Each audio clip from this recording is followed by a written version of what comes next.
దేవునికి మహిమ కలుగును గాక. దేవుడు ఇచ్చిన మహాకృపను బట్టి దేవునికి అనేకమైన కోట్లాది వందనాలు చెల్లిస్తూ విశ్రాంతి దినాన్ని పరిశుద్ధంగా ఆచరించడానికి, ప్రాణప్రియుడైన దేవుణ్ణి ఆరాధించడానికి, దేవుడికి స్తుతులు అర్పించడానికి, భయంకరమైన దినాల్లో మనల్ని పోషిస్తూ నడిపిస్తూ దేవుని రాజ్యానికి సిద్ధపరుస్తున్న దేవునికి అనేకమైన కోట్లాది వందనాలు చెల్లిస్తూ ఆన్లైన్లో ఉన్న బిడ్డలు, ఆఫ్లైన్లో ఉన్న బిడ్డలు దేవుని ఆత్మను పొందుకొని మన వాక్యాన్ని మరి సరిగా చక్కగా మన హృదయాల్లో భద్రపరచుకొని దేవుని మూలంగా ఎంతమంది అయితే నడిపించబడతారో వాళ్ళే నా కుమారులు, నా కుమార్తెలు అంటున్నారు రోమా 8:14. కాబట్టి ఆయన కుమారులుగా కుమార్తెలుగా ఉండి మనము అనేక మందిని దేవుని రాజ్యానికి నడిపించే వారిగా దేవుడు దీవించడానికి ఇష్టపడుతున్నాడు. కాబట్టి ప్రతి ఒక్కరు కూడా ఆత్మతోనూ సత్యముతోనూ ఆరాధిద్దాము. దేవునికి మహిమ కలుగును గాక.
దేవునికి మహిమ కలుగును గాక. మొదటి కొరింథీయులకు రాసిన పత్రిక 10వ అధ్యాయము చూద్దాము. మొదటి కొరింథీయులకు రాసిన పత్రిక 10వ అధ్యాయము 17వ వచనం. మనమందరము ఆ ఒక్కటే రొట్టెలో పాలు కూర్చుకొనుచున్నాము. మనమందరము, రొట్టె అంటే ఏంటి? యేసయ్య శరీరము. యేసయ్య శరీరములో రొట్టెలో పాలు కూర్చుకొనుచున్నాము. ప్రతి ఆదివారం కూడా కొంతమంది తీసుకుంటారు. కానీ అపోస్తల కార్యము 2వ అధ్యాయము 42వ వచనంలో ప్రార్థన యందును సహవాసమందును రొట్టె విరుచుటయందును ఎడతెగక ఉండమంటున్నారు. ఎడతెగక. కాబట్టి మనమందరము ఆ ఒకటే రొట్టెలో పాలు పంచుకొనుచున్నాము. ఆ ఒక్క రొట్టెలను, ఎందుకంటే యేసు శరీరములో మనం అవయవాలుగా పాలు పంచుకోవాలి. ఇప్పుడు నేను మెసేజ్ చెప్తున్నాను, మరి మీరేం చేయాలి? సువార్త చేయాలి. ప్రవక్తలుగా, ఉపదేశకులుగా, కాపరులుగా, బోధకులుగా మీరు తయారవ్వాలి. కసే 4:13 ప్రకారం శిష్యుడిగా తయారవ్వాలి. యేసయ్య శిష్యుడిగా దేవుడు తయారు చేసుకున్నారు కదా, అలాగే ప్రతి ఒక్కరు కూడా శిష్యుల్ని తయారు చేసుకోవాలి. దేవునికి మహిమ కలుగును గాక. తండ్రి చిత్తము అదే. సర్వలోకానికి వెళ్ళి మీరు సర్వ సృష్టికి కూడా సువార్తను ప్రకటించండి, బాప్తిసాలు ఇవ్వండి, నేను ఏ సంగతులు చెప్పినా అవి మాత్రమే మీరు బోధించండి అంటున్నారు. అప్పుడు నేను మీతో సదాకాలం నేను ఉంటాను అంటున్నాడు. ఈ లోకంలో సదాకాలం అంతా ఉంటాడు అంటే మనలో ఉంటాడు. పరిశుద్ధాత్మ పొందుతున్నప్పుడు ఎంతమందిలో దేవుడు ఉండాలని ఇష్టపడుతున్నారు? దెయ్యం ఉండాలని ఇష్టపడుతున్నారు. దెయ్యం కావాలి, మాకు ఊరు మీద తిరుగుతాము, మా ఇష్టం వచ్చినట్టు ఉంటాము, అబద్ధాలు ఆడుకొని ఉంటాము, అబద్ధాలకి జరగదు. సాతానుడు అబద్ధం నీ నోట్లోంచి వచ్చిందంటే సాతానుడు నీ నోట్లోంచి వచ్చినట్టు లెక్క. ఆడు నోట్లో నుంచి వేసే శరీరం రక్తము తీసుకున్నప్పుడు పేతులని ఒక అతనికి, మరి రూతు వాళ్ళ తమ్ముడు అతని వల్ల కుటుంబం అంతా సర్వనాశనం అయిపోయింది. మళ్ళా తీసుకున్నప్పుడు ఇస్కరియోతు యోధ ఎలాగైతే బయటికి వెళ్ళిపోతాడో వాడు వ్యాపారం చేసుకోవడానికి, అలా వెంటనే లేచి బయటికి వెళ్ళిపోతాడు. ఇస్కరియోతు యోధలోని సాతాను దూరి 30 వెండి నాణాలకి దేవుడిని అమ్మేశాడు. నువ్వు కూడా అలాగే అమ్మేస్తావా? బయటికి వెళ్ళిపోయి యేసు శరీరం రక్తం తీసుకుని ఆ పేతురు అని బాప్తిస్మం ఇచ్చాక తన పేరు పెడితే, మరి చర్చిలోకి కొన్నాళ్ళు వచ్చాడు. వాళ్ళ ఇంటిలో ప్రార్థన పెట్టడం అయ్యేసి కొన్నాళ్ళు ఏం జరిగిందంటే వాళ్ళ ఇంటిలో ప్రార్థన పెట్టడం జరిగింది. మరి పల్లారాధన కూడా ఇంటింటి ఆ రొట్టె విరిచండి, దేవుని సన్నిధికి రాకుండా అన్నారు కదా. అలాగా పల్లారాధన ఇచ్చినప్పుడు నోట్లో నాలుగులాగా తిప్పుతున్నాడు, పాములాగా. ఆశ్రమ గారు, ఇదిగోండి సాతానుడు వచ్చాడు, ఇదిగో ఇలా నాలుగలా తిప్పుతున్నాడు చూడండి అని మరీ చెప్పాడు. నాలో సాతానుడు వచ్చి ఇలా నాలుగు తిప్పుతున్నాడు, నాకు కనిపిస్తున్నాడు అంటున్నాడు. ఎందుకంటే జ్ఞానేంద్రియాలు తెరవబడతాయి అపోస్తల బోధలో. అలాగే యేసే శరీరం రక్తం తీసుకున్నప్పుడు మరి తీసుకొని ఇస్కరియోతు యోధ యేసేను అప్పగించాడో, అలాగే చాలా మంది మరి యేసే శరీరం రక్తం తీసుకుంటున్నారు కానీ దేవుడు లేక బ్రతికేస్తున్నారు. దేవుడు లేకుండా మరి బ్రతికేసే పరిస్థితులు ఉండకూడదు. వాళ్ళకి విడవబడే సంఘంలో ఉంటారు, ఎత్తబడే సంఘంలో ఉండలేరు. పెళ్లి కుమార్తె సంఘంగా మనం సిద్ధపడాలంటే దేవుడు అందుకే అటువంటి సాక్ష్యాలు మనకి ఇచ్చాడు. దేవుడికి మహిమ కలుగును గాక.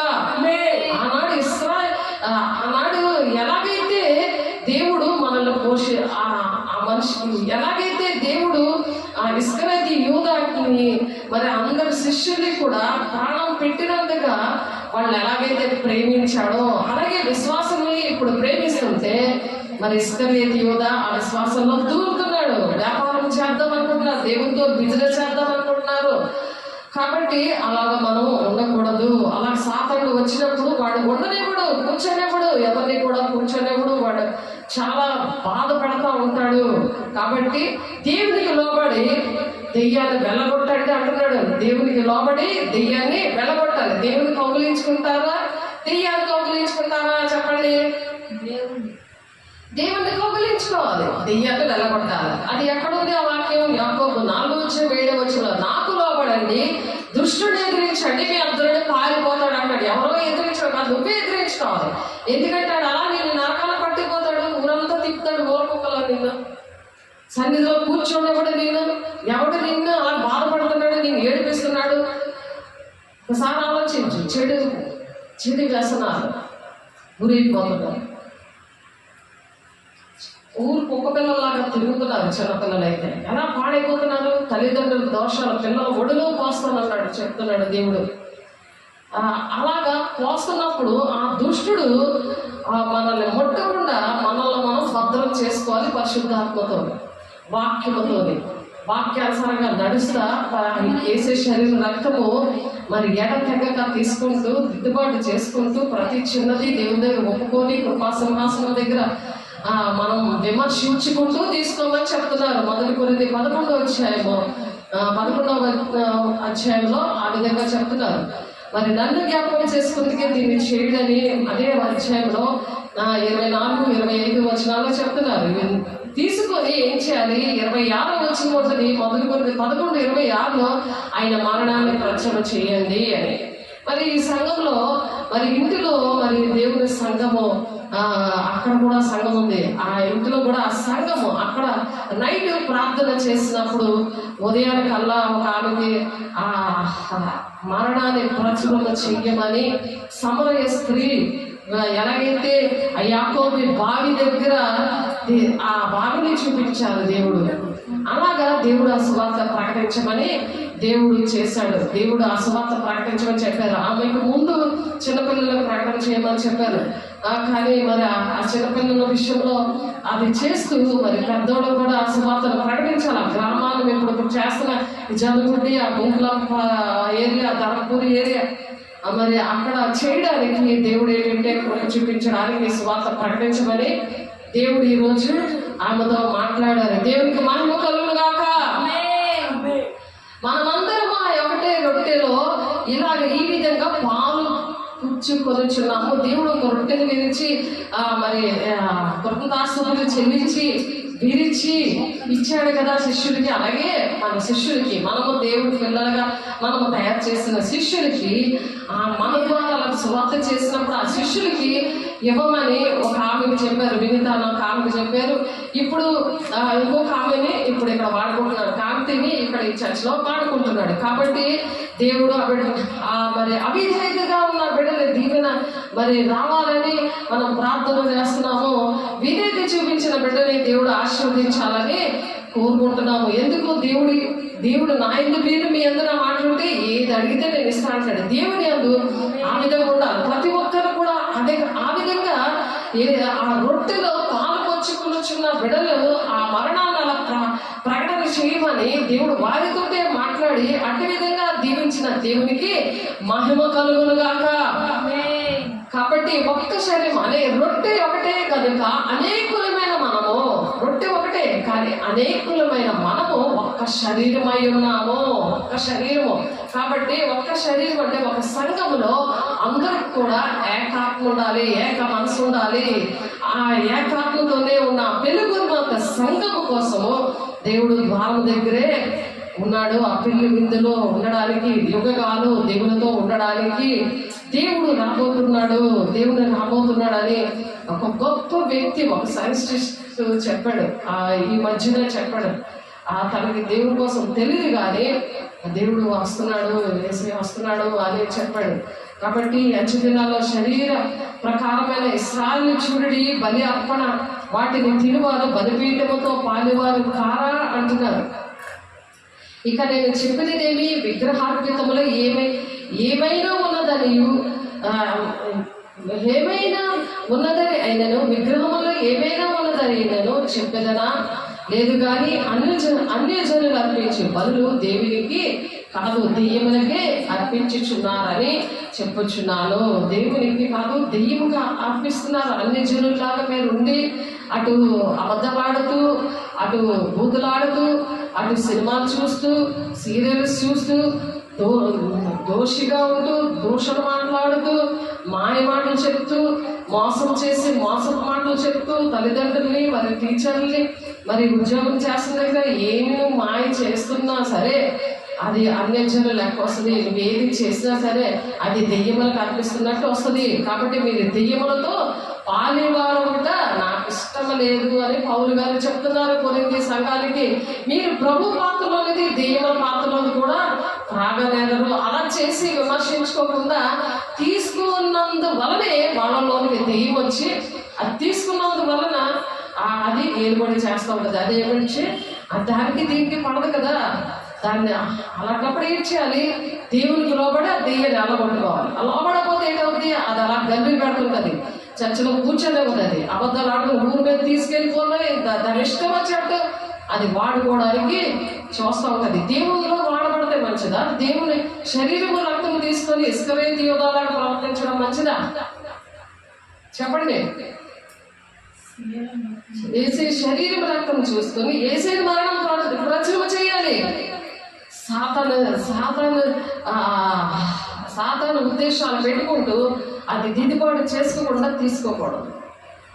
అది దేవునికి చూడండి 21వ వచనం, మీరు ప్రభు పాత్రలోనిది దెయ్యముల పాత్రలోది కూడా త్రాగనేరరు. ప్రభు బల్ల మీద ఉన్న దానిలోనూ దెయ్యముల బల్ల మీద ఉన్న దానిలోనూ కూడా పాలు పొందనేరారు. ఇటు ఎక్కడ పడితే అక్కడ ఏమిస్తావి తినేస్తూ ఉంటారు. దాని బల్లది దేవుని బల్ల దగ్గర చేయి పెట్టకూడదు. అటువంటివన్నీ అబద్ధాలు ఆడి తీసుకొని వెళ్ళి అక్కడ తిరిగాము ఇక్కడ తిరిగాము ఇది తింటాం అది తిన్నామంటే దెయ్యం పనులు. అది ఇది రెండు కూడా చేయకూడదు. అందుకనే సాధారణ మనిషిని ఏలుబడి చేస్తున్నాడు. అది దేవుని ఆలయంగా కాకుండా దెయ్యం ఆలయంగా ఉంటారు. అందుకనే వాడికి దురదలు, గజ్జి, తామర, లేకపోతే పొట్టిగా ఉండడము, చదువు రాకపోవడము, మరి ఏ పని రాకపోవడము, ఏ చెప్పినా వినకపోవడం, ఇవన్నీ జరుగుతాయి. కాబట్టి ప్రభు నాకు రోషము పుట్టించదమా ఆయన కంటే మనము బలవంతులమా? ఆయన కంటే మనము బలవంతులమా? దేవునికి మనము రోషం, దేవుడికి కోపం వచ్చేస్తుంది, మనుషులకు కాదు. అలాంటి పనులు చేస్తే ప్రభు నాకు రోషం పుట్టించదమా? ఆయన కంటే మనము బలవంతులమా? మనుషులు కొడితే ఏమి దెబ్బ తగదు, ఇలా కుక్కలు దొరుకుకొని వెళ్ళిపోతాం. కానీ దేవుడు కొడితే ఏంటవుతావు? అది ఇక్కడ మాట్లాడుతున్నారు. చూడండి వాక్యం 1 కొరింథీయులకు రాసిన పత్రిక 10వ అధ్యాయము 22వ వచనం, ప్రభు నాకు రోషం పుట్టించదమా? ఆయన కంటే మనము బలవంతులమా? అందుకనే దేవునికి కోపం పుట్టించకూడదు.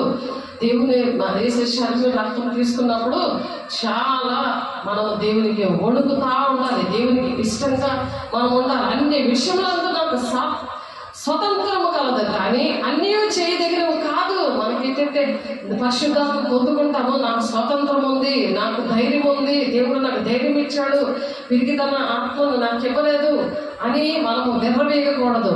ఏంటంటే అన్నీ కూడా చేయదగినవి కాదు, అన్నీ చేయదగినవి కావు. అన్నిటి యందు నాకు స్వాతంత్రం కలదు, కానీ అన్నీ క్షేమాభివృద్ధి కలుగజేయవు. అన్నీ కూడా క్షేమాభివృద్ధి కలుగజేయవు, క్షేమం కలగదు. అన్నీ కూడా మనం చేయకూడదు. చేయకపోతావు, నీ ఇష్టం వచ్చినట్టు తిరుగుతావు వస్తావు, కానీ చేయకూడదు. మనకు దేవుడు స్వతంత్రం ఇచ్చాడంటే ప్రేమించి ఇచ్చాడు. ప్రేమించి పిల్లలకు కూడా ఒరే చక్కగా డ్రెస్ చేసి చక్కగా పంపిస్తాం, చక్క బుద్ధిగా ఉండరా, బుద్ధిగా చదువుకో అని చెప్తాను. చదవకపోతే, బుద్ధిగా ఉండకపోతే ఏం జరుగుతుంది ఆలోచించండి. స్టాండర్డ్గా లేకపోతే లైఫ్ బాగోదు కదా. మంచి ఆఫీసర్ అయిన బ్రతుకు అది పోతుంది కదా. రిక్షా తోలుకొని బ్రతుకు వస్తుంది.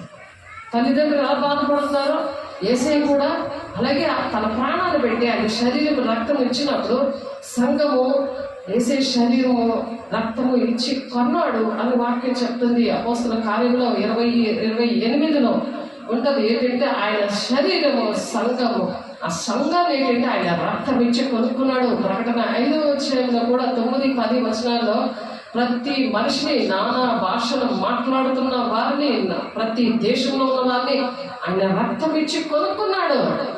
అలా రక్తం ఇచ్చి మనం ఎవరైనా కొనగలమా? చెప్పండి, కొనగలరా? మనం రక్తం ఇచ్చి ఎవరైనా కొనగలమా? ఆయన కొన్నాడు, ప్రపంచాన్ని, దేశాన్ని కొన్నాడు. అందుకే ఆయనకు అధికారం ఉంది. అందుకే ఆయన ఎలా ఉంటాడంట, రోషం వచ్చేస్తుందట ఆయనకి. ఆ రోషము, ఆయన రోషము గల దేవుడు. కాబట్టి ఆయనకి మనము 22వ వచనం చూడండి, మొదటి కొరింథీయులకు రాసిన పత్రిక 10వ అధ్యాయం 22వ వచనం.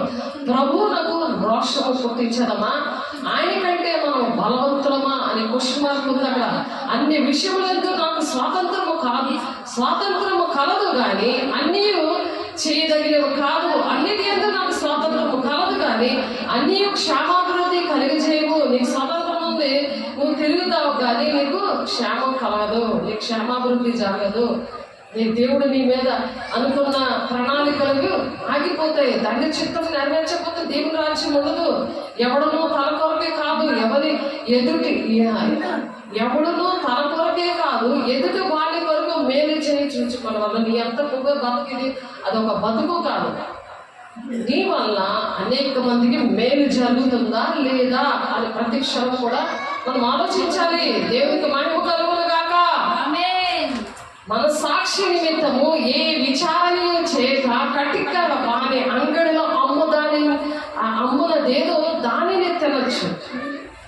కాబట్టి బయట ఏదైనా కొనుక్కొని తినచ్చు కాదే. భూమి దాని పరిపూర్ణత ప్రభువునైనవి. అవిశ్వాసంలో ఒకడు మిమ్మల్ని విందులకు పిలిచినప్పుడు వెళ్ళుటకు మీకు మనసుంది లేడలా, మీకు వడ్డించినది ఏదో దాన్ని గురించి మన సాక్షి నిమిత్తము ఏ విచారణ చేయకుండా తినచ్చు. ఎవరు ఏది పెట్టినా సరే తినచ్చు. దేవుని ప్రార్థన చేసుకొని తింటే ప్రతిదీ దేవుడు పరిశుద్ధపరుస్తాడు, పవిత్రపరుస్తాడు. కానీ మరి దేవుడు అయితే ఎవడైనా మీతో ఇది బలి అర్పించబడదని చెప్పినలా అట్లు తెలిపిన వారి నిమిత్తము మన సాక్షి నిమిత్తము తినకూడి అని చెప్తున్నాడు పౌలు.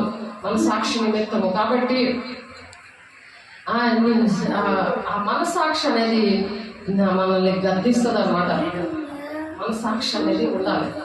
నిత్య నిబంధన సంబంధం వేసే రక్తం ద్వారా మనసాక్షి గద్దింపు అనేది వస్తుంది. మన సాక్షి నిమిత్తము అనగా నీ సొంత మనసాక్షి నిమిత్తము కాదు, ఎదుటి వాడి మనసాక్షి నిమిత్తమే ఎలాగో చెప్పుచున్నాను. ఎందుకనగా వేరొకరి మనసాక్షిని బట్టి నా స్వాతంత్ర విషయంలో తీర్పు తీర్చబడనేలా. ఇతరులు ఆ తీర్పులో ఎందుకు ఆ తీర్పు తీర్చబడాలి అని చెప్పి నేను కృతజ్ఞతతో కూర్చుకునేలా నేను దేని నిమిత్తము కృతాస్తుతో చెల్లించుచున్నానో దాని నిమిత్తము నేను దూషించబడనేలా అంటున్నాడు. అందుకనే దేవుడు మన సాక్షి. దేవుని ఆరాధన విషయంలో దేవునికి మరి ఆ యేసే శరీరం రక్తము విషయంలో మనము దేవునికి కృతాస్తుతులు చెల్లింపబద్దులైనాము. కాబట్టి మీరు భోజనము చేసిన, పానము చేసిన, మీరేమి చేసిన సమస్తము కూడా దేవునికి మహిమ కొరకే మనము చేయాలి అని చెప్తున్నాడు. కాబట్టి సంఘము అభ్యంతరంలో అలాగా కలిగి చేయకుండా ఉండండి. సంఘానికి మీరు ఈ విధంగా అభ్యంతరాలు అనేవి కలుగు చేయొద్దు, ఇవి ఇలాంటి పనులు చేసి అని చెప్తున్నాడు. కాబట్టి దేవునికి మహిమ కలుగునుగాక. అందరినీ కూడా సంతోష పెట్టే వారిగా ఉండమంటున్నాడు. ఇలాగ నేను స్వప్రయోజనమును కోరక అనేకులు రక్షింపబడవాలని వారి ప్రయోజనమును కోరుచు అన్ని విషయాల్లో అందరినీ సంతోషపెట్టుచున్నాను. అందరి ప్రయోజనం కోసం కూడా అందరినీ కూడా నేను సంతోషపెడుతున్నాను అంటున్నాడు. సంతోషపెడుతున్నాను. మనం అందరినీ సంతోషపెట్టే వారిగా అలాగా ఉండాలి సంఘంలో.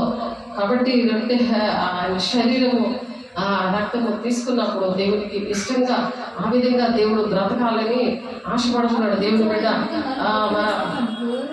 అలాగే మత్తయి సువార్త 10వ అధ్యాయము 16వ వచనంలో చూడండి ఒకసారి. మత్తయి సువార్త 10వ అధ్యాయము 16వ వచనంలో మనము దీవించు ఆశీర్వాద వచనపు పాత్రలోనికి త్రాగుట క్రీస్తు రక్తములో పాలు పంచుకున్నదే కదా. క్రీస్తు రక్తములో పాలు పంచుకునడము మనము దీవించు ఆశీర్వచనపు గిన్నె అంటే ఆ పాత్ర ఆశీర్వాదముతో కూడిన పాత్ర. అది వేసే శరీరము రక్తములోని ఆ పాత్ర, ఆ పాత్ర మనం వాడతాం కదా. ఆ రొట్టెని విరిచి అది ఇవ్వడం ఆయన శరీరం కోసం చెప్పుకున్న విధంగా. కాబట్టి మనము దీవించు ఆశీర్వచనము మరి ఆ పాత్రలోనేది తాగుట క్రీస్తు రక్తములో పాలు పంచుకుంటే కదా. మనము విరిచి రొట్టె తినుట క్రీస్తు శరీరంలో పాలు పంచుకుంటే కదా అని క్వశ్చన్ మార్క్. కాబట్టి మనం అందరం ఒకటే రొట్టెలో పాలు పంచుకుని వచ్చినాం. కాబట్టి రొట్టె ఒకటే కనుక అనేకులు మనం అందరం కూడా ఒక్క శరీరంగా మనం ఉండి సంఘములో ఉండాలి. ఒక్క శరీరాన్ని దేవుడు పెళ్లి కుమార్తెగా ఆ విధంగా తీసుకెళ్తానంటున్నాడు దేవుని బిడ్డ.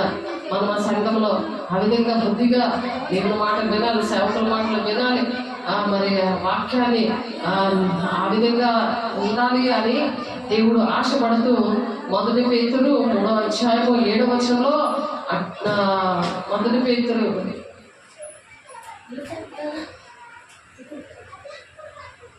మరి సంఘాన్ని భర్తగా ఉంచారు, భార్యని మరి సంఘముగా ఉంచారు. తండ్రి అయిన దేవుడు కుమారుడు ద్వారా మరి మన కోసం ప్రాణం పెట్టడానికి ఆ ప్రాణం ప్రియుడిగా మరి దేవుడు మరి యేసయ్య తన రక్తాన్ని మనకిచ్చి ఒక ప్రాణ ప్రియుడిగా ఆయన ఉన్నాడు. అందరిని బట్టి దేవునికి మహిమ కలుగును గాక. ఆ జ్ఞానము చెబుతున్న మరి దేవుని బిడ్డలు మరి శారీరకంగా ఉన్న భార్యాభర్తలు వాళ్ళతో కాపురం చేయమని 1 పేతురు 3వ అధ్యాయం 7వ వచనంలో ఉంది. వాళ్ళ ఆ విధంగా ప్రేమించాలని అన్నిట్లో కూడా మరి జీవము కృపావరంలో మీ భార్యలు మీతో పాలివారే ఉన్నారని ఎరిగి ఎక్కువ బలహీనమైన ఘటమని భార్యను సన్మానించి మీ ప్రార్థనలకు అభ్యంతరము కలగకుండాట్లు జ్ఞానము చెప్పిన వారితో కాపురం చేయమని చెప్తున్నారు. జ్ఞానము చెప్పిన పరిశుద్ధతతో ఉండి మరి ఆ విధంగా పరిశుద్ధతగా ఉండి దేవుని బిడ్డలుగా దేవుని సంఘములో ఉండమని చెప్తున్నారు. కాబట్టి మనమందరము ఒకే శరీరములో ఒకే రొట్టెలో పాలు పంచుకుని ఉంచున్నాం. కాబట్టి రొట్టె ఒకటే కనుక అనేకమైన మనము ఒక్క శరీరమై ఉన్నాము, ఒక్క శరీరమై ఉన్నాము. దేవుని బిడ్డ అందరి బట్టి దేవునికి మహిమ కలుగును గాక. మరి 1 కొరింథీయులు రాసిన పత్రికలో మహిమ కలుగును గాక. బుద్ధిమంతులతో మాట్లాడినట్లు మీతో మాట్లాడుచున్నాను, నేను చెప్పు సంగతిని మీరే ఆలోచించండి. బుద్ధిమంతులతో మాట్లాడినట్టు నేను మాట్లాడుతున్నాను మీతో అని కొరింథీ సంఘానికి పౌలు గారు చెప్తున్నట్టు గ్లోరీ గాస్పెల్ చర్చ్ ఆర్గనైజేషన్ దేవుని బిడ్డలకి, ఆన్లైన్లో ఉన్న వారికి, ఆఫ్లైన్లో ఉన్న దేవుని పిల్లలకి, దేవుని సంఘంలో ఉన్న పిల్లలతో దేవుడు మాట్లాడుతున్నారు. దేవునికి మహిమ కలుగుగాక. మరొక మాట ఏంటంటే 1 దశలోనికే పత్రిక 1వ అధ్యాయము 4వ వచనం నుండి చూడండి. దేవుని వల్ల ప్రేమింపబడిన సహోదరులారా, మీరు ఏర్పరచబడిన సంగతి అనగా మా సువార్త మాటతో మాత్రము గాక శక్తితోనూ పరిశుద్ధాత్మతోనూ సంపూర్ణ నిశ్చయతతోనూ మీ యొద్దకు వచ్చిన సంగతి మాకు తెలియను అంటున్నారు పౌలు గారు. సంపూర్ణ శక్తితో వస్తుంది మీకు, ఆన్లైన్లో మీ గృహంలోకి వస్తుంది వాక్యం. దేవుడు వాక్యం అనే దేవుడు మరొకసారి చదువుతున్నాను, వాక్యం తీసి చూడండి. యెషయా గ్రంథం 1 దశలోనికే పత్రిక చూడండి, ఒకసారి చూడండి, వాక్యం తీసి చూడండి. 1 దశలోనికే పత్రిక 1వ అధ్యాయము 4వ వచనము నుండి చూడండి ఒకసారి. ఏలయనగా దేవుని వల్ల ప్రేమించబడిన సహోదరులారా, ఎవరి ద్వారా మీరు ప్రేమించబడ్డారు? ఎవరు మిమ్మల్ని ప్రేమిస్తే ఎలా ఉన్నారు? దేవుడు ప్రేమించిన దేవుని వల్ల ప్రేమించబడిన సహోదరులారా అని పిలుస్తున్నాడు. దశలోనికే సంఘానికి పౌలు గారు చెప్తుంది ఏంటంటే, ఏలయనగా దేవుని వల్ల ప్రేమించబడిన సహోదరులారా అని పిలుస్తున్నాడు. మీరు ఏర్పరచబడిన సంగతి అనగా మా సువార్త మాటతో మాత్రము కాక, మా సువార్త మాటతో మాత్రము గాక. ఉట్టి సువార్త అంటే దేవుని యొక్క మాటలే కాదు, అవి ఆ సువార్త అనేది ఆ శుభమైన వార్త మాటతో మాత్రము గాక ఎలాగొస్తుంది? శక్తితోనూ పరిశుద్ధాత్మతో. అందుకే ముందు రాగానే యేసు శరీర రక్తం తీసుకొని బల్లరాధన తీసుకొని కృపా సింహాసనం దగ్గర తను విమర్శించుకుంటూ తీసుకొని ఎడలా తీర్పు పొందకపోదురు అని ఉంది. అలా తీసుకున్నప్పుడు అలా దిద్దుబాటు చేసుకొని అలాగా విమర్శించుకుంటూ తీసుకోమంటున్నారు ఆయన. అంటే మనము చేసే మొదటి కొరింథీ 11వ అధ్యాయం లాస్ట్ వచనాల్లో ఉంటుంది. కాబట్టి అలా విమర్శించుకుంటూ చేసుకొని పరిశుద్ధాత్మను పొందుకొని ఆ మాటలు ఎలా ఉంటాయంటే, అది మరి ఆరాధన చర్చలో ఈ జనగుడిలో మరి ఇది కట్టక ముందు ఆరాధన చర్చలో దేవుడు మాట్లాడారు ఆ విషయాలు. అలాగా మరియా నాకు ఆమెతో మాట్లాడారు, మరి ఇంకొక ఆమెతో కూడా మాట్లాడారు. పరిశుద్ధాత్మను పొందుకున్నాక ఆరాధన స్టార్ట్ చేయాలి అనేసి. ఆరాధన స్టార్ట్ ఎందుకంటే ఈ మాటలు ఇక్కడ మొదటి దశలోనికి ఒక పత్రిక 1వ అధ్యాయము 4వ వచనంలో, దేవుని వలన ప్రేమింపబడిన సహోదరులారా మీరు ఏర్పరచబడిన సంగతి అనగా మా సువార్త మాటతో మాత్రము గాక శక్తితో ఉంది. మాట ఒక్కటే కాదు, మనం మాట్లాడుతుంటే అందులో ఒక శక్తి ఉంటుంది. ఆ శక్తి వల్లే మరి క్యాన్సర్ పేషెంట్లు ఏంటి, తలపోటు ఉన్న వాళ్ళు ఏంటి, మరి ఇక్కడ ఎన్నో అద్భుత కార్యాలు దేవుడు చేశాడు.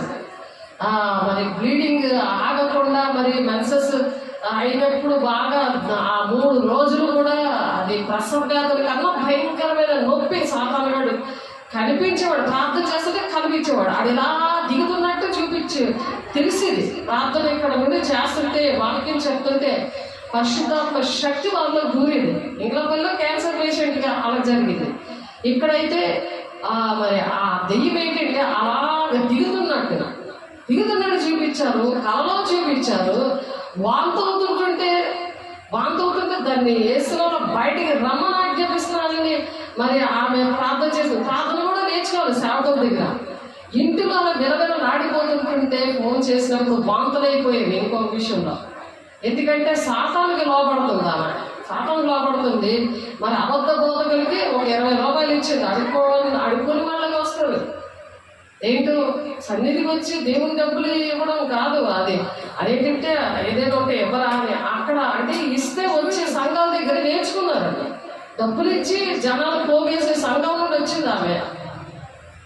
అలాగే ఈ సంఘం కూడా అలాగే డబ్బులని ఆ డబ్బులు ఇచ్చేసరికి ఈ 2 తప్పులు చేసేసరికి ఎప్పుడైతే ఆరాధన అయ్యిందో ఇంటికి వెళ్ళిన దగ్గర నుంచి 9 గంటల వరకు ఆ వాంతులు అటువంటి సాతాను పెట్టినప్పుడు రాత్రి 9 గంటలకు ఫోన్ చేసినప్పుడు మరి ప్రార్థన చేసినప్పుడు నోట్లో నుంచి ఆ దెయ్యం వచ్చేసింది. దేవునికి మహిమ కలుగుగా కాదు. ఏంటంటే ఇక్కడ మొదటి దశలోకి 1వ అధ్యాయం 4వ వచనంలో కూడా చెప్పుకుంటున్నాం కదా, మరలా చదువుతున్నాను చూడండి. ఏలైనగా దేవుని వల్ల ప్రేమింపబడిన సహోదరులారా, దేవుని చేత ప్రేమించబడాలి, మనుషులతో ప్రేమించబడడం కాదు. మనుషులు ప్రేమించాలని నేను ఆశపడకూడదు. అసలు దేవుడు ప్రేమించబడిన సహోదరులారా, మీరు ఏర్పరచబడిన సంగతి, మీరు ఏర్పరచబడ్డారు, దేవుని ఏర్పాట్లో ఉన్నారు. కానీ యేసు శరీర రక్తం తీసుకొని దేవుడి కంచె కాపుదల అనేది దుష్టుడు ముట్టకుండా అలా భద్రమ చేసుకోవడం అన్నమాట. అది అలా భద్రమ చేసుకోకుండా ఉన్నవారికి అనగా ఆ సువార్త మాట మాత్రము గాక శక్తితోనూ పరిశుద్ధాత్మతోను, శక్తి అనమాట. ఆ శక్తితోనూ పరిశుద్ధాత్మతోను సంపూర్ణ నిశ్చయతతోను మీ ఎద్దుకు వచ్చిన సంగతి మీకు తెలియదు. మీ ఎద్దుకు వస్తున్న వాక్యం ఆన్లైన్లో ఉన్న వాళ్ళ దగ్గరికి, ఆన్లైన్లో ఉన్న దగ్గర మీ దగ్గరకు ఆ వాక్యం ఉంటే దేవుడే మీ దగ్గరికి వచ్చి అటువంటి కార్యాలు పరిశుద్ధాత్మ శక్తి ద్వారా అటువంటి విడుదల వచ్చే పరిస్థితులు చేస్తున్నాడు. కాబట్టి దేవుడు ఈ మాటలు దీవించబడగాక. సాతానా యేసునామమున బయటికి పొమ్మని ఆజ్ఞాపిస్తున్నాను. దెయ్యమా అక్కడ నుండి బయటికి పొమ్మని ఆజ్ఞాపిస్తున్నాను. దరిద్రపు దెయ్యమా అక్కడ నుండి లేక అక్కడ నుంచి సాతానా దర కీరల దర షకారల దర దర కరల దర మీ నిత్యము ఈ విధంగా పరిశుద్ధాత్మ శక్తి చూడండి ఎలా ఆగిందో, సైతాను లేచి నిలబడింది చూసారా. అది ఏం చేస్తుందంటే అది వాక్యము వినదు, ఇంకొకరు విననివ్వదు. ఆ వాక్యం ఏం చేస్తుందంటే శక్తితో వస్తుంది. అది మాటతో మాత్రము కాక శక్తితోనూ పరిశుద్ధాత్మతోనూ సంపూర్ణ నిశ్చయత మీ యొద్దకు వస్తుందంట. మీ యొద్దకు దేవుడు మీ దగ్గరకు వస్తున్నాడు. దేవుడు మీ దగ్గరకు వస్తుంటే ఆయన్ని ఒంటిలో నింపుకోవాలి. దేవా, నేను దేవుని శక్తితో నింపబడతాను, దేవుని యొక్క ఆత్మతో నింపబడతాను. ఎప్పుడైతే దేవుడు ఒంటిలోకి వస్తాడో నీకు ఆ దురదలు పోతాయి. అలా ఊర కుక్కలుగా తిరిగే దెయ్యము నీలో నుంచి వెళ్ళిపోతుంది. దేవుడికి మహిమ కలుగుగాక. అది వెళ్ళిపోతుంది, అక్కడ నుంచి నీలోంచి వెళ్ళిపోతుంది. ఆ దెయ్యము అది వెళ్ళిపోతుంది, అది మోకలాగా వెళ్ళిపోతుంది. చూడండి అది ఏం చేస్తుందంటే దేవుని సంఘాన్ని ఆటంకపరుస్తుందని ఇంత వాక్యంలో చూసాం. అలాగ ఆటంకపరచద్దు అని చెప్తున్నారు. కాబట్టి ఆ దేవుని యొక్క శరీరంలో అంత శక్తి ఉంటుంది. దేవుని బిడ్డలారా, మీ నిమిత్తము మేము మీ ఎడల ఎట్టి వారమే ఉండము. మీరు ఎరుగుదురు పరిశుద్ధాత్మలో కలుగు ఆనందంతో గొప్ప ఉపద్రవం మంది మీరు వాక్యమును అంగీకరించి మమ్మను ప్రభువును పోలి నడుచుకుని వారైతే దేవుని పోలి మనం నడవాలని దేవుడు ఈ మాటలు చెప్తున్నారు. దేవుని పోలి నడవాలంటే ఆ వాక్యం మీ దగ్గరకు వచ్చినప్పుడు దాన్ని పట్టుకోవాలి. ఆ వాక్యం మన దేవుడిని యాక్సెప్ట్ చేయాలి, దానికి లోబడాలి. ఆ దుష్టుని మీరు ఎదిరించాలి. మీరు కౌగులించుకున్నారనుకో అది పట్టుకొని నిన్ను జలగలాగా తినేస్తుంది. దీన్ని ఎదగనివ్వదు. క్రీస్తునికి పోలి నడమంటాడు. క్రీస్తుకు కలిగిన సంపూర్ణత గలవాల మగవలకు మీరు అన్ని విషయాల్లో ఎదగండి అని చెప్తున్నాడు దేవుడు. అన్ని విషయాలు ఎదుగుతారు. ఇది ఆర్థికంగా, శారీరకంగా, ఆత్మీయంగా మీరు దేవుడి రాజ్యానికి ఆ విధంగా సిద్ధపడాలి. అనేక మందికి మరి పెట్టేవారుగా, చెప్పేవారుగా అలా ప్రకటన చేయాలని దేవుడు ఆశీర్వదిస్తున్నాడు. దేవునికి మహిమ కలుగును గాక. అంటే ప్రతి ఒక్కరికి వచ్చిన గాక. దేవుడి ఇచ్చిన మహాప్రభువు కంటే దేవునికి వందనాలు. పరిశుద్ధాత్మ వల్ల కలుగు ఆనందంతో గొప్ప ఉపద్రవం అందు మీరు వాక్యమును అంగీకరించాడు. ఎంత కష్టంలో ఉన్నా సరే వాక్యాన్ని మనం ఏం చేయాలి? అంగీకరించి మిమ్మల్ని ప్రభువును పోలి నడుచుకునే వారికి ప్రభువును పోలి నడుచుకోవాలి. మమ్మును ప్రభువును అంటే ఎవరైతే దేవుడు ఇప్పుడు ఒంట్లోకి వచ్చాడో, దెయ్యం వెళ్ళిపోయి దేవుడు ఒంట్లోకి వచ్చారో వాళ్ళు గట్టిగా చెప్పారు, మమ్మును ప్రభువుని పోలి నడవండి అని చెప్తారు. దేవునికి మహిమ కలుగుగా చెప్పండి. మమ్మును ప్రభువును పోలి నడుచుకుని వారయ్యారు అని ఆ సేవకుడు పౌలు గారు మన దశలోనికి సంఘానికి చెప్తున్నాడు. కాబట్టి మాసిదోనియలోను అకయలోను విశ్వాసాలందరికీ మాదిరి అయితే అందరి విశ్వాసం కూడా మనం ఎలా ఉండాలి? మాదిరికరంగా ఉండాలి. మిమ్మల్ని చూసి పరిగెట్టకూడదు. మనం చూసి ఎలా ఉండాలి? మాదిరికరంగా ఉండాలి. చూడండి ఎంత పొట్టిగా ఉన్నవాడు, దెయ్యం పట్టినోడు ఎలా మారాడో చూడండి అని చెప్పాలి. ఎలా పొడుగ్గా అయ్యాడు, వాడికి వాక్యం అంటే ఇష్టం లేకపోయినా దెయ్యం పనులు మానేసి దేవుని బిడ్డగా ఎలా ఉన్నాడో చూడండి, మనం కూడా అలా ఉండాలి అని మాదిరికరంగా ఉన్నారంట ఆ సంఘంలో. కాబట్టి మాసిదోనియలోను అకయలోను విశ్వాసులందరినీ మాదిరి అయితే ఎందుకనగా మీ అందరినీ ప్రభు వాక్యము మాసిదోనియలోను అకయలోను మురగిందంట. అప్పుడు అందుకే ఆ కాలం చూపించారు. రాత్రి జమ్మగుడిలోను, గోకులంలోను, ధరంపూర్లోను, మరి సింగపూర్ సిటీలో దేవుడు వాక్యాన్ని బోధించడానికి ఇష్టపడుతున్నారు. దేవుడికి మహిమ కలుగును గాక. అక్కడ మాత్రమే గాక ప్రతి స్థలమందును దేవుని ఎడల ఉన్న మీ విశ్వాసము వెల్లడాయను కనుక మేమేమో చెప్పవలసిన అవశ్యము లేదు. మీ వద్ద మాకెట్టి ప్రవేశం కలిగెనో అక్కడి జనులు మమ్మను గురించి తెలియజెప్పుచున్నారు. మరియు మీరు విగ్రహమును విడిచిపెట్టి జీవం గల వాడును సత్యవంతుడు నాకు దేవునికి మీరు దాసులుగా ఉండండి. దేనిని విగ్రహంగా చేసుకున్నావు? డబ్బున, తిండిన, మనుషులన, ఉద్యోగాన, నీ నిద్రన, నీ పనిన నువ్వు దేని విగ్రహంగా చేసుకున్నావు? దేన్ని ఎక్కువగా ప్రేమిస్తుంటే దాన్ని విగ్రహంగా చేసుకున్నాడు. కాబట్టి దాన్ని విడిచిపెట్టి జీవం గల వాడును సత్యవంతుడు దేవునికి మీరు దాసులుగా ఉండండి అంటున్నాడు. కాబట్టి మనం దేవునికి దాసులుగా ఉండాలని సంఘంలో వేసే శరీర రక్తం అందుకు తీసుకుంటాం. ఎప్పుడైతే సియోను కొండకును జీవం గల దేవుని పట్టణములకు అనగా పరలోకపు యెరూషలేమునకును వేవేలకు నుండి దేవదూతలు యొద్దకు మనము తీసుకొని వెళ్తాం. ఇక్కడ మనకు దేవదూతలు మరి దేవుని రాజ్యానికి వారసులుగా మనము ఉండి దేవునికి మహిమకరంగా అలా ఉండాలని దేవుడు ఆశపడుతున్నారు. హెబ్రీయులకు రాసిన పత్రిక 12 వచనంలో ఉంది. కాబట్టి ఎప్పుడైతే అలా ఉంటారో మరి దేవుడికి ఇష్టంగా మనము అలాగే జీవించాలని దేవుడు ఆశపడుతున్నాడు. దేవుడు బిడ్డ ఒకసారి ఆలోచించండి, ప్రతిదీ సరి చేసుకోండి.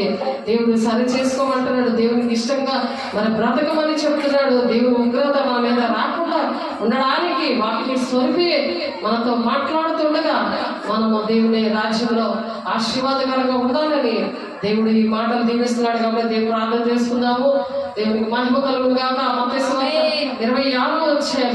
26వ వచనంలో ఒక మాట చూద్దాం ఒకసారి.